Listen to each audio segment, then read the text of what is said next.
Bonsoir à toutes et à tous et bienvenue dans un nouveau numéro du Club Pancho. Ravi de vous retrouver pour débriefer ce TFC OGC Nice terminé par une défaite cuisante 5 buts à 1. Je ne sais pas exactement ce qui m'a pris en ce dimanche. J'aurais pu très bien me poser devant la finale de la Coupe d'Afrique des Nations et regarder le match d'Antoine Mendy, titulaire pour l'occasion, mais non, mais non. Il a fallu regarder ce match en replay pour pouvoir en parler. Bon, clairement, ce sera un numéro qui sera moins long qu'à l'accoutumée, très franchement. J'ai noté quelques éléments sur le match.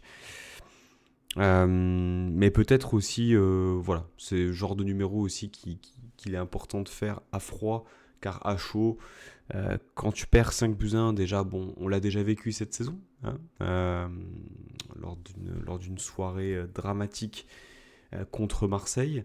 C'est jamais quelque chose de positif, c'est jamais quelque chose d'extrêmement joyeux en tant que supporter, mais à Toulouse, alors tout mon respect pour le TFC, hein, qui fait une très belle saison, on va y revenir, mais franchement, c'est, c'est juste inadmissible.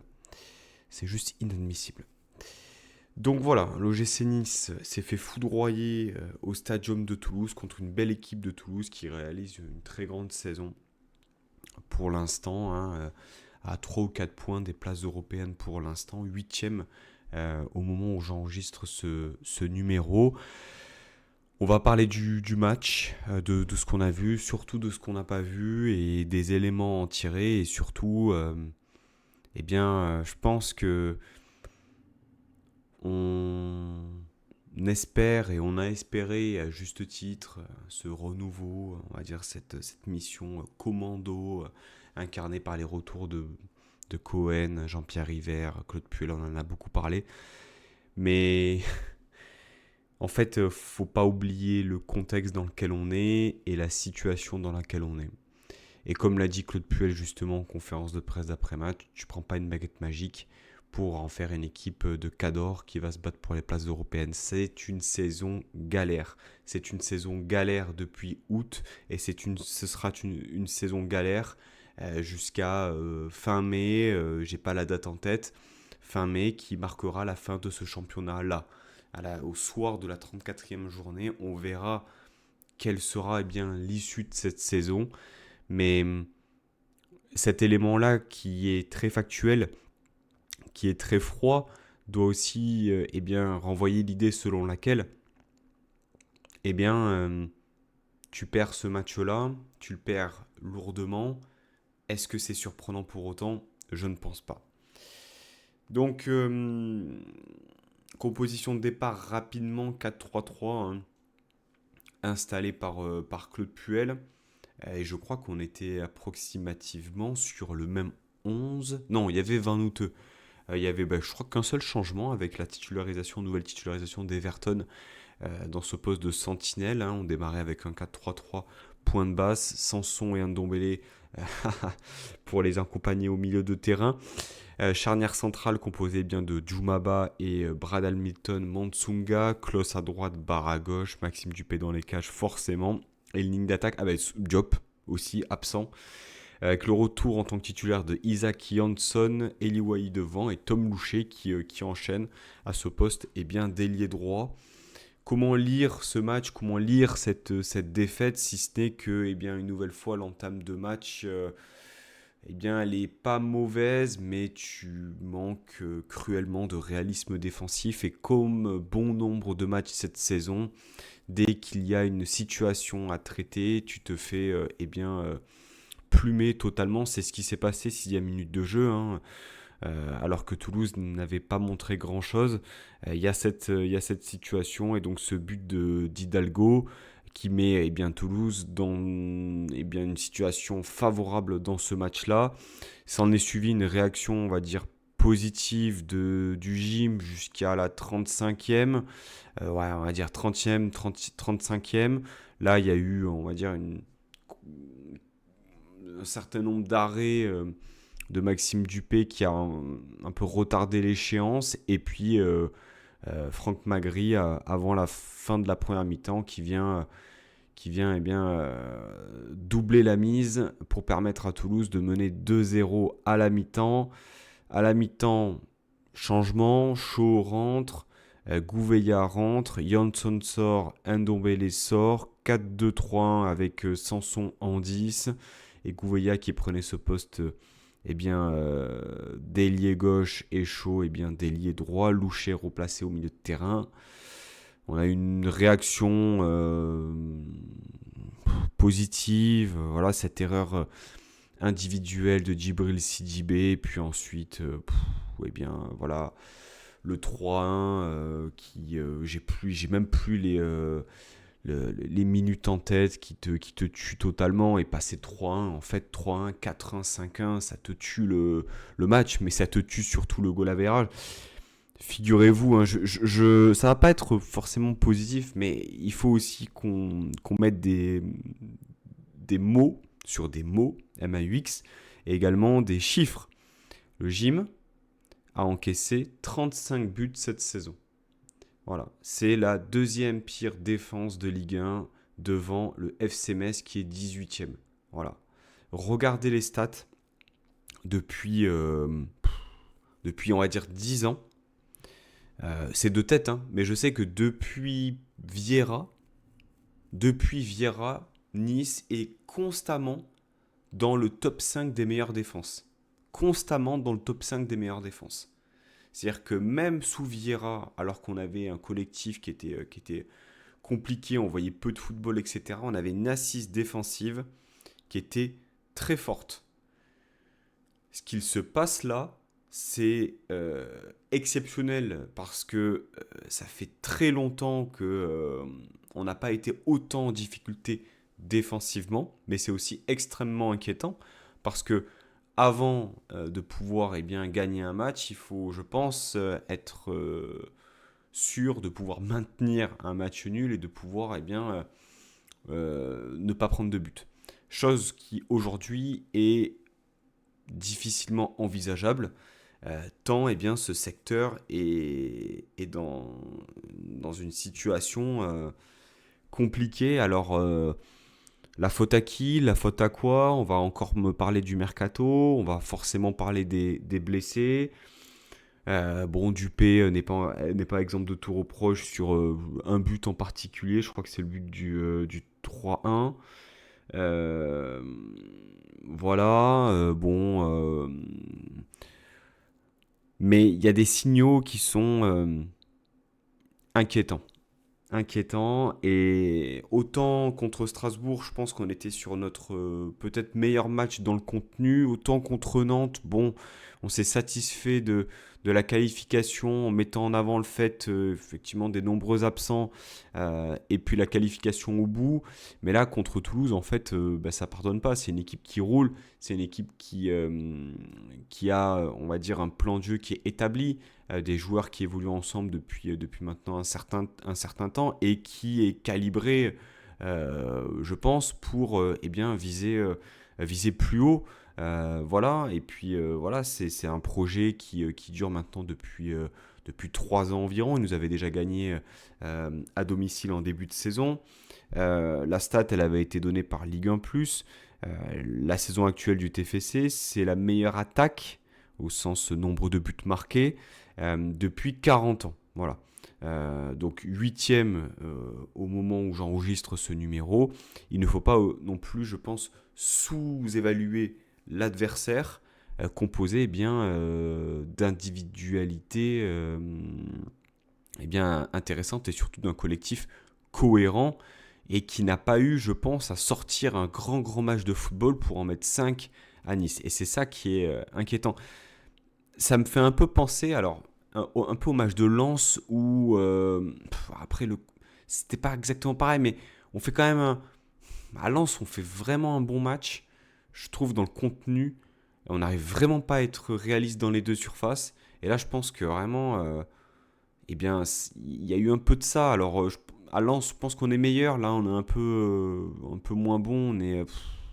Et même pas. Enfin, j'en sais rien. En fait, j'en sais rien. Mais bon, tout ça pour dire que Toulouse n'a pas eu besoin de faire un grand match. Alors, Toulouse, c'est quand même une équipe qui a fait nul à Marseille, qui a gagné à Lyon, voilà, dans les accomplissements de cette saison. Euh, on aurait pu réagir plus rapidement, on aurait pu égaliser avant. J'ai en tête cette situation pour moi qui, on ne la verra pas dans les stats, hein, mais vous l'avez sans doute en tête, 23e, 24e minute de jeu. Jansson qui a un ballon sur le côté gauche, Sanson qui est seul à l'entrée de la surface. Jansson, il est tête baissée sur son ballon. Il fait un dribble de trop. Sanson forcément est hors jeu. Il fait une passe, du coup il cherche extérieur louché à ce moment-là. Le ballon est récupéré. Voilà. Donc bon, c'est une succession d'erreurs techniques, d'approximations défensives qui eh bien, nous plombe le match et nous plombe la saison. Euh, et voilà, après, bon, on va me dire, ouais, c'est quand même lourd, etc. Oui, c'est peut-être lourd 5-1. C'est peut-être lourd. Peut-être qu'on aurait pu marquer un peu plus. Peut-être qu'on aurait sans doute pu en prendre moins. Mais lorsque je regarde les occasions, lorsque je vois les arrêts de Dupé, je me dis que finalement, et puis marquer 5 buts, quoi. Enfin, je veux dire, c'est pas comme si on avait perdu 1-0, on aurait pu s'en mordre les doigts. Non, on a perdu 5-1. On a perdu 5-1 à Toulouse. C'est-à-dire que la victoire de Toulouse ne souffre d'aucune contestation, même si dans le contenu, honnêtement, on est proche et en même temps, on est loin. Voilà. Donc, bon, on a parlé des errements défensifs.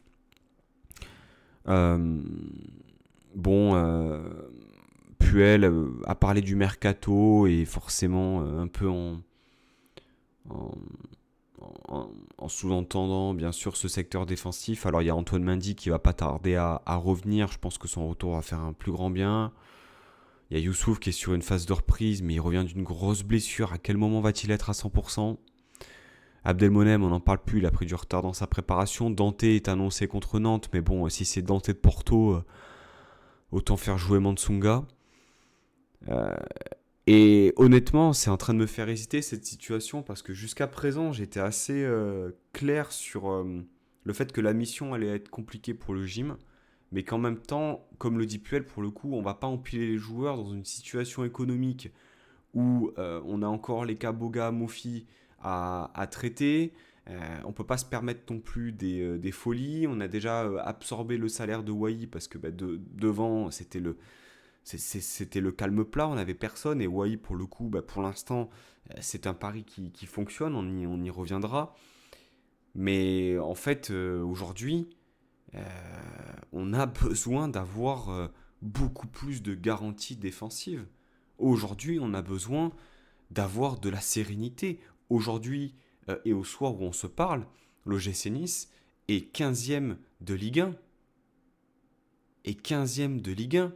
Derrière, c'est Nantes, c'est Auxerre, je crois, et c'est Metz.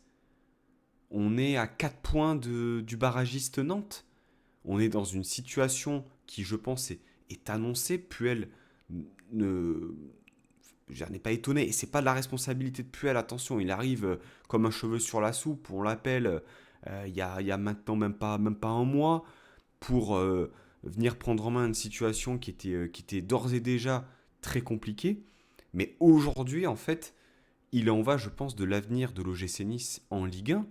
Qu'est-ce qu'on fait? Est-ce qu'on attend le retour de la canne de Mendy? Est-ce qu'on attend le retour des blessés?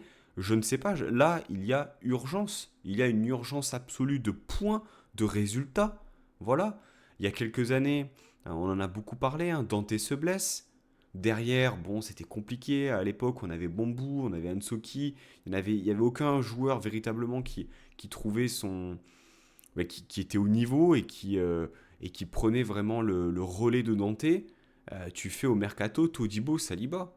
Avec les réussites qu'on connaît, autant pour Saliba à Arsenal que Todibo à Nice et maintenant à West Ham. Aujourd'hui, est-ce qu'on est prêt à prendre ce risque? Alors, j'ai aucun. Je comprends aujourd'hui, hein, Mansunga, Opong est un peu blessé aussi, il fait comme il peut. Mais Mansunga, dans une situation d'urgence, C'est mignon, hein. Ça a un peu du potentiel, hein, mais c'est pas suffisant. C'est pas suffisant. Djoumaba, il y a eu un peu de mieux sur les 2 derniers matchs, mais c'est pas suffisant. En fait, aujourd'hui, est-ce que cette équipe est armée aujourd'hui, à l'instant T, pour rester en Ligue 1? Je pense. Est-ce qu'elle doit se renforcer? Je le pense aussi. Maintenant, avec qui, avec quoi, sous quelle modalité, je ne sais pas.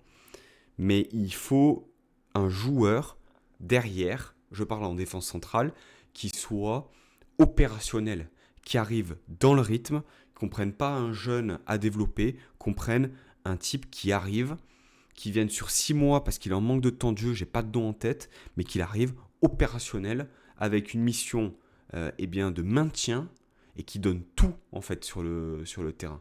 Une sorte de Paul Bass, un peu voilà, de 2026. Pas forcément le meilleur footballeur, mais un mec qui a envie de jouer et qui va se battre. Donc c'est pas du tout une critique envers Brad Hamilton Mansunga, parce que honnêtement, le pauvre, voilà, bon, Djoumaba, même s'il y a eu un peu de mieux sur les derniers matchs, on va pas non plus, c'est pas non plus un cador, hein, très clairement, mais j'avoue que je suis totalement perdu parce que Dante, le cas Dante aussi, hein, ça fait des années qu'on dit la succession, la succession, la succession. Tu le fais tirer au maximum avec une saison dernière où il joue je sais pas combien, 30-35 matchs. Et puis là, bah, le corps ne répond plus et puis on se retrouve en fait à pas savoir quoi faire. Voilà, on n'a pas de leader, on n'a personne qui peut porter le brassard et puis surtout on n'a personne derrière. Donc, qu'est-ce que vous en pensez? Est-ce qu'il faut considérer que cette défaite à Toulouse, c'est un élément supplémentaire dans cette situation vraiment d'urgence, d'alerte maximale? Bon, l'alerte, pour moi, elle existe depuis déjà un certain temps, mais là, disons qu'on a passé peut-être un seuil important.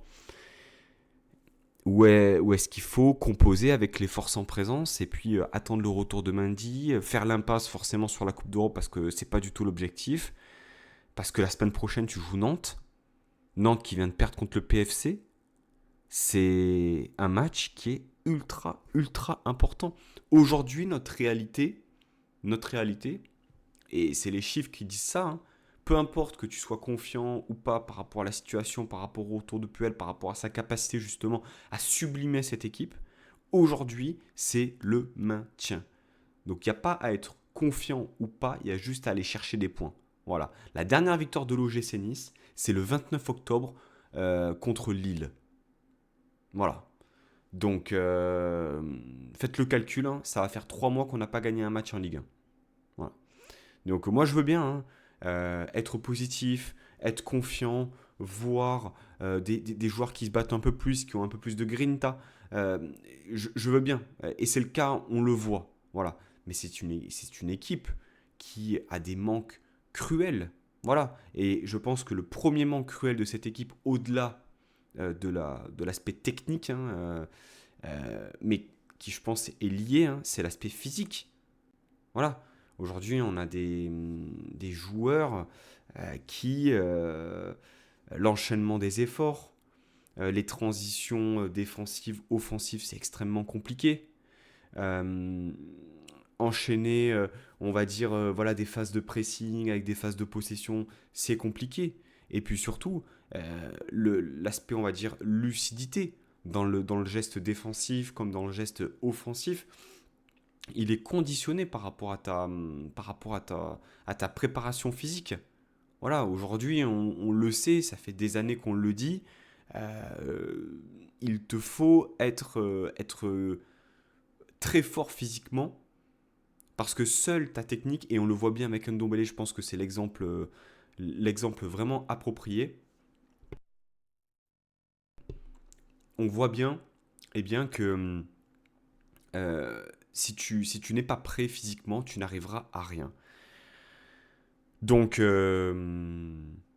cette équipe doit travailler, cette équipe doit se mettre en tête que malgré les noms, malgré le fait qu'elle n'a rien à faire là sur le classement, elle doit se mettre en tête que maintenant, chaque match, c'est la guerre. Et qu'on ne va pas juger du contenu, même si on est des romantiques du football et on aime le contenu et on aime le football. Là, c'est les points qui comptent. C'est les points qui comptent. Donc, Nantes, la semaine prochaine, peu importe la manière, peu importe qui est aligné, le poste, le dispositif, il faut des points, il faut gagner des matchs. Il faut gagner des matchs. Là, ça devient beaucoup trop compliqué. Et en plus de ça, tu en prends 5. C'est-à-dire que dans une situation vraiment catastrophique, tu peux être totalement pénalisé par ce goal average. Donc, je m'excuse, hein, mais il faut dire les choses telles quelles. Y en a qui vont dire, ouais, mieux vaut perdre une fois 5-1 que 5 fois 1-0. Ouais, ouais, enfin, je veux dire, regardons simplement, s'il vous plaît, le classement. 18 matchs cette saison en Ligue 1. 5 victoires seulement. 3 nuls, 10 défaites, 21 buts marqués. On est la 14e meilleure attaque de Ligue 1. 14e meilleure attaque de Ligue 1. Lorient a marqué plus de buts que nous. Brest a marqué plus de buts que nous. Le Paris FC a marqué plus de buts que nous. D'accord euh, On est à 3 nuls, 10 défaites. La différence de but, on est à moins 14. Il n'y a que Metz qui fait pire que nous et on est à égalité avec Auxerre. Voilà. J'ai l'impression, voilà, c'est un retour vers le futur. On a eu les retours de Cohen et de River et de Puel. J'ai l'impression qu'on retourne dans la saison de Puel dégueulasse. C'était laquelle? C'était la deuxième ou troisième où on se sauve vraiment au soir d'un match perdu à Valenciennes. On termine, je crois, 17e. Je sais plus si c'est 13-14 ou 14-15. 14-15, c'est Carlos Eduardo, donc c'est peut-être 13-14. C'est peut-être 13-14, l'année qui suit justement eh bien, la première année de Puel, terminée à la 4e place. Euh, voilà, franchement, le classement, il fait peur. Il fait vraiment peur. Et lorsqu'on regarde le calendrier, je regarde le calendrier en même temps que je vous parle, attention, tenez-vous bien, puisque donc la Coupe d'Europe, bon, on va dire que ça va être des matchs de pré-saison justement pour permettre aux joueurs, à certains, de retrouver une condition physique parce que c'est gravissime à ce niveau-là d'être mi-janvier et de voir qu'il y en a certains qui sont au bout du rouleau. Déplacement à Nantes dimanche prochain, j'y serai une nouvelle fois, hein, acte 2 à la Beaujoire. Donc réception Go Ahead Eagles jeudi, déplacement à Nantes dimanche, déplacement à Ludogorets le 29, réception de Brest le 1er février, puis réception de Montpellier le 4 février, puis réception de Monaco. On enchaîne 3 matchs à domicile le 8 février, puis déplacement à Lyon, réception de Lorient. Il y a des matchs là qui vont être très importants dans les semaines à venir. Hein. Déjà, Nantes, tu joues Lorient, tu joues le PFC, tu joues Brest, même si c'est un peu plus milieu de tableau, mais quand même, des matchs qui sont très très importants. Donc, bon, je suis inquiet depuis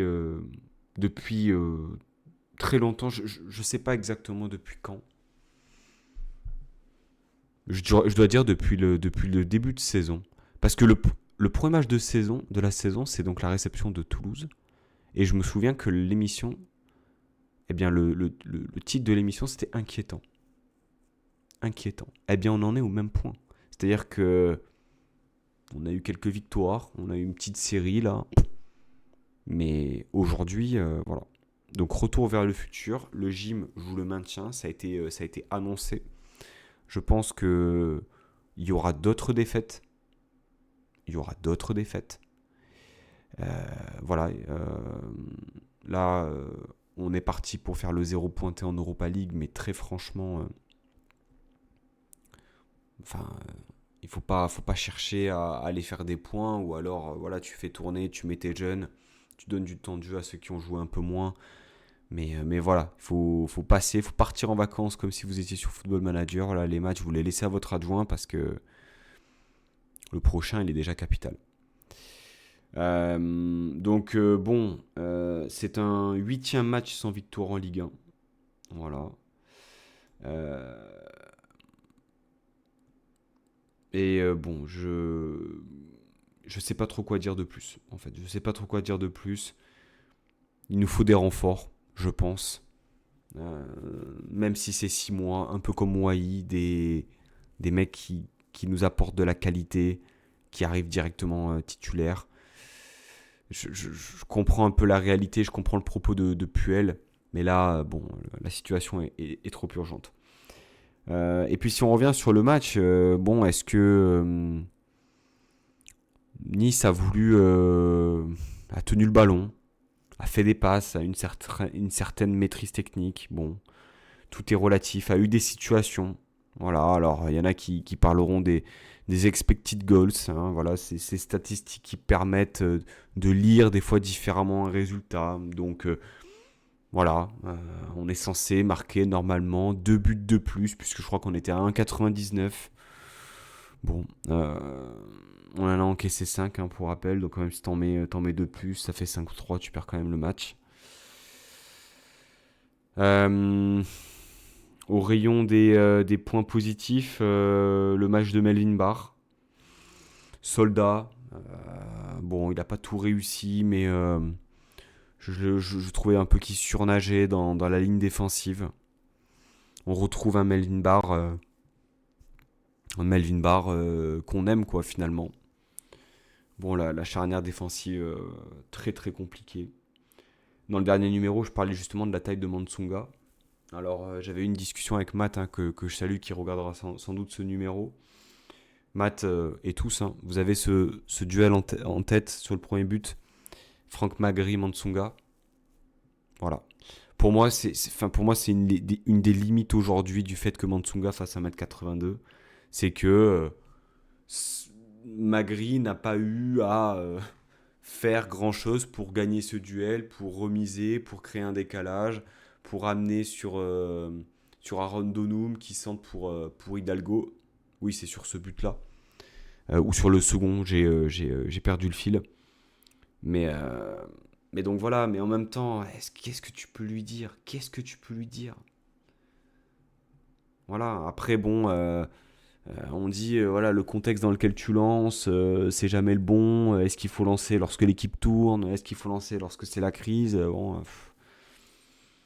Dans tous les cas, les jeunes, il faut qu'ils jouent. Hein. Everton, on sortait d'une période très très compliquée. Il te sort un bon match contre Strasbourg. Là, c'était un peu plus compliqué, je trouve. Dans les transmissions aussi. Euh, Puis un Dombélé, quoi. Un Dombélé, j'ai regardé une stat. Il fait une mi-temps. Hein. Il touche 15 ballons. 15 ballons.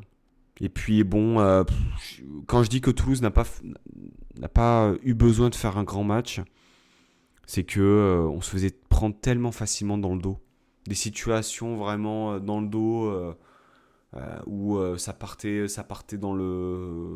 en vitesse, que ce soit entre Ba et Mansunga, que ce soit dans différents secteurs de jeu. Il n'y a pas eu besoin vraiment de forcer vraiment le style pour avoir des situations. Parce qu'aujourd'hui, voilà, et puis on était tellement sur le reculoir. Bon nombre de situations où tu défendais en reculant. C'est pas normal. C'est pas normal. Le premier but d'Hidalgo, le but de Magri avant la mi-temps, l'erreur défensive de Abdi sur le quatrième, sur le but de Caceres. Euh, Après, honnêtement, enfin, à 3-1, tu sens que l'équipe, et puis elle l'a confirmé, mais tu le sens sur le terrain, l'équipe, elle a pris un coup énorme. Donc sur quoi s'appuyer Eh bien, sur le fait que il va falloir récupérer des points. Que là, c'est un match qui fait super mal parce que c'est une humiliation. C'est une humiliation. Et puis, je veux dire, quand est-ce que ça nous est arrivé de prendre comme ça des 5-0, des 5-1, 2-5-1 comme ça sur une saison?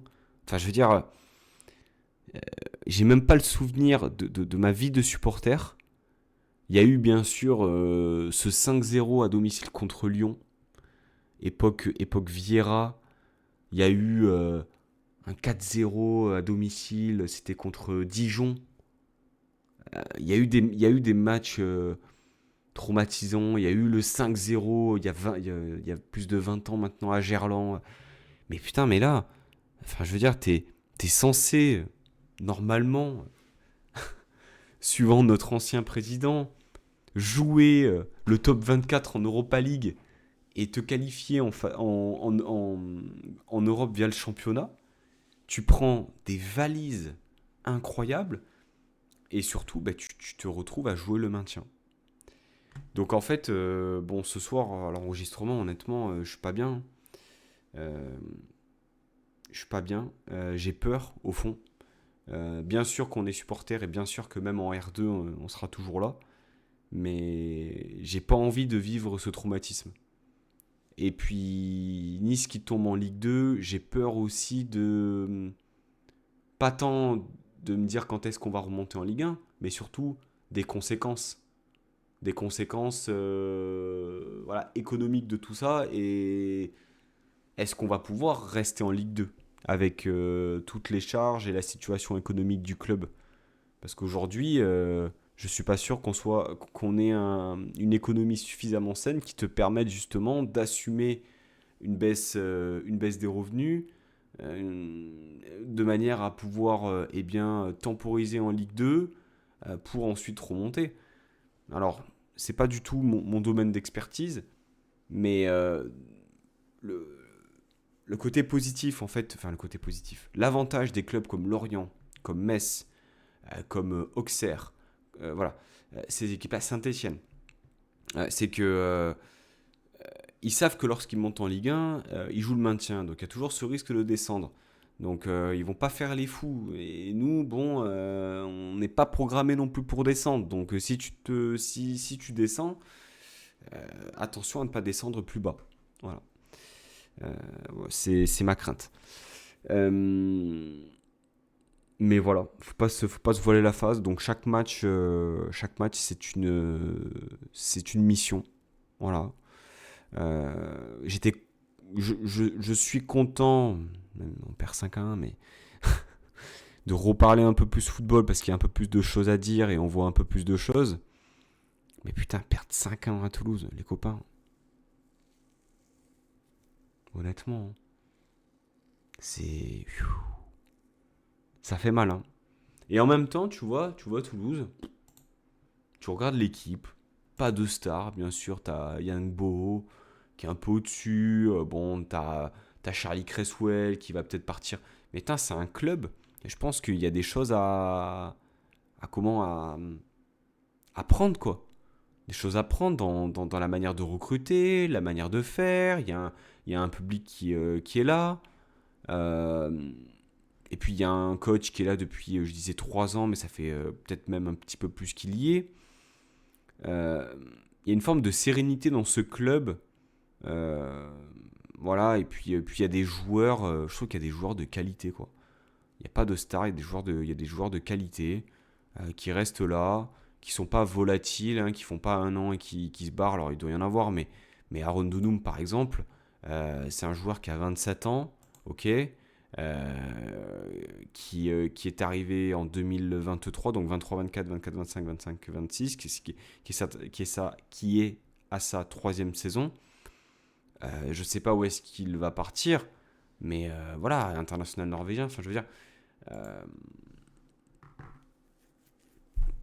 je pense qu'il y a des choses, qu'il y a des choses à prendre et il y a un contexte voilà propice au développement de ces joueurs-là. Là, Hidalgo, inconnu, inconnu au bataillon. Enfin, pour les suiveurs comme nous qui regardons de temps en temps d'autres matchs que l'OGC Nice. Et heureusement, je pense peut-être un peu plus ces derniers temps. Mais ouais, ça donne envie, quoi. Enfin, je sais pas. Bon. Je voulais parler également, on a parlé du secteur défensif. Bon, je pense qu'on est tous d'accord pour dire après ce match que il y avait un débat là qui commençait un peu sur les réseaux sociaux autour de Maxime Dupé. Bon, bonne doublure, mais bonne doublure. Voilà, enfin je veux dire au bout d'un moment, les petites enflammades qui justement nourrissent des débats sur une éventuelle remise en cause de la hiérarchie actuelle. Alors je dis pas que Yevan Diouf est incontournable, hein. Mais bon, je pense que sur ce match-là, et sur la boulette notamment, voilà, on s'est aperçu. Alors, c'est dur, hein, ce que je dis là, mais en même temps, faut aussi faire l'effet miroir sur ce qu'on peut dire vis-à-vis des joueurs. Mais par contre, de manière générale, on s'est vachement affaibli au poste de gardien de but. Il n'y a pas si longtemps que ça, ton gardien numéro 1 c'est Walter Benitez, ton gardien numéro 2 c'est Marcin Bulka. Voilà. Voilà. Aujourd'hui c'est Yevan Diouf qui a sorti des bons matchs, mais qui a eu des moments vraiment délicats. Voilà. Et qui ne t'a pas apporté les garanties nécessaires pour un joueur normalement aguerri de Ligue 1 censé passer un cap chez nous. Et Maxime Dupé, bah, bon, bonne doublure, mais est-ce que suffisamment bonne doublure pour qu'il vienne challenger Diouf? En fait, c'est ça le truc. Et de manière générale, si on a eu ce débat-là avant ce match-là concernant Dupé, c'est que Diouf n'est pas autant incontournable. Donc, c'est que la qualité intrinsèque des joueurs et le niveau affiché n'est pas suffisant. Voilà.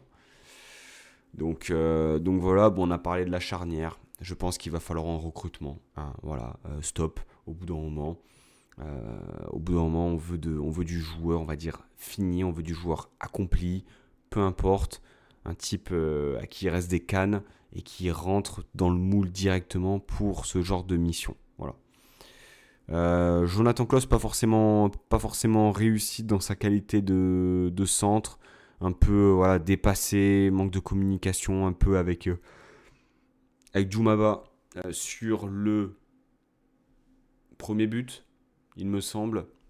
De toute façon, enfin, défendre en reculant,